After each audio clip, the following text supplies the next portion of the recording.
안녕하세요. 분당 헬스케어 여성의원 정주연입니다. 오늘은 헤르페스 이야기를 해볼까 합니다.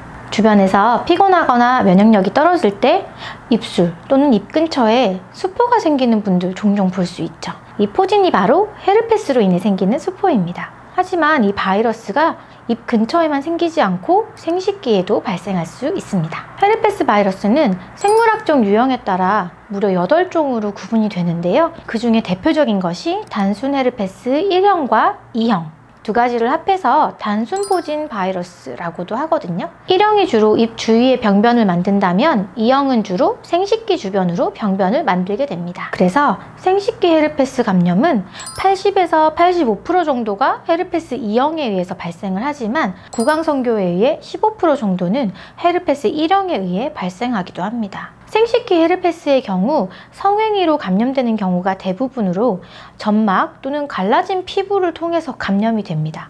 피곤하거나 스트레스를 받을 때 보통 면역력이 약해진다고 하죠.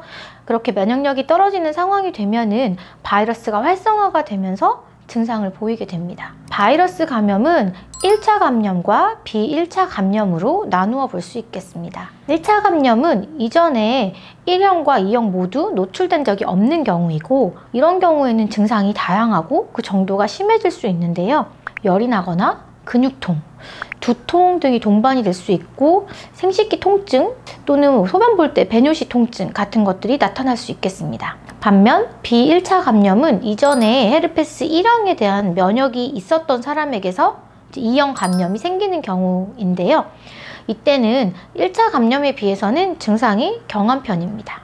생식기 헤르페스의 증상은 1차 감염의 경우에는 생식기의 궤양 또는 수포 같은 병변이 발생을 하면서 배뇨통이나 외음부 통증 또는 쓰라림 이런 증상이 동반되기도 하면서 그 생식기 주변으로 해서 임파절이 붓기도 하거든요. 열이 나거나 두통이 동반되는 경우도 있고, 이거는 개개인에 따라서 생기는 증상이 다 다르고 그 정도의 차이도 있습니다. 헤르페스에서 발생하는 수포는 작은 수포가 여러 개 모여있는 형태가 특징적입니다. 크기는 2에서 3mm 정도 굉장히 작은 수포들이 모여있는 것이 관찰이 되고, 이 수포들이 이제 터지게 되면서 그 자리에 궤양의 형태로 관찰이 되거나 또는 이제 염증 같은 것들이 동반되기도 합니다. 드물게 하나의 큰 수포나 궤양 형태로도 나타날 수 있어서 의심이 될 때는 검사를 진행을 해보시는 것이 좋겠습니다. 이 바이러스의 경우에는 신경절에 숨어 있다가 발현되기 때문에 생식기에 욱신거리는 신경통 증상이 생기기도 하는데요. 다시 재발할 때는 같은 신경절에서 발생하므로 되게 비슷한 위치에서 수포가 반복적으로 생기게 됩니다. 헤르페스의 진단은 외음부 또는 질, 자궁 경부에서 다수의 수포를 확인하는 경우에 의심을 해볼 수 있겠고요. 명확한 병변이 없는 경우에 STD라고 하는 검사를 통해서 진단을 내리기도 합니다. 초회 감염의 경우에는 앞서 말씀드린 것처럼 열이 난다거나 임파절이 커지는 형태로 나타날 수도 있기 때문에 참고하시면 좋을 것 같습니다. 이 이외에도 혈액 검사를 통해서 헤르페스 바이러스에 대한 항체 유무를 검사하는 방법도 있습니다. 생식기 헤르페스의 치료법은 항바이러스제를 사용하여 치료하게 됩니다. 항바이러스제를 사용한다고 해서 안타깝게 완벽히 제거하는 것은 불가능한데요.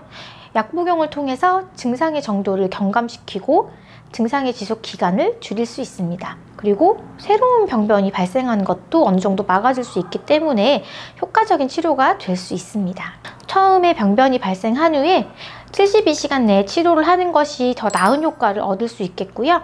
대부분 먹는 약을 사용하게 되는데 국소적으로 연고를 도포하여 피부 병변의 호전을 기대를 할 수도 있습니다.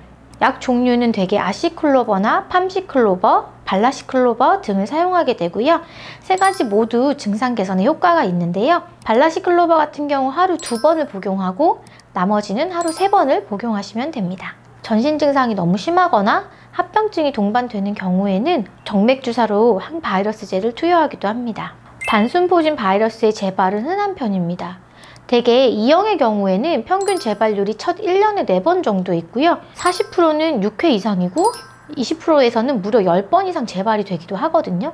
다만 시간이 지남에 따라서 이 재발률이나 증상의 강도가 점차 감소하기 때문에 너무 걱정하진 않으셔도 되겠습니다. 헤르페스 감염의 경우에 성매개 감염이기도 하고 한번 감염이 되면 없어지지 않고 계속 남아있다 보니까 두렵고 걱정하시는 분들이 많이 있습니다. 증상이 생길 때 적절히 잘 치료를 받으시고 억제요법을 통해 바이러스의 활성화를 막는 등의 방법이 있기 때문에 너무 걱정하지 마시고 병원에 내원하셨으면 좋겠습니다. 증상이 발생한 후 방치를 하게 되면 다양한 합병증이 발생할 수 있고요. 또 증상이 있는 상태에서 관계를 하는 경우에는 또 다른 감염을 유발을 할 수도 있습니다. 그러므로 증상이 완전히 치료될 때까지는 관계를 하지 마시고 최대한 빨리 치료받으시기를 권장합니다. 오늘도 시청해주셔서 감사합니다.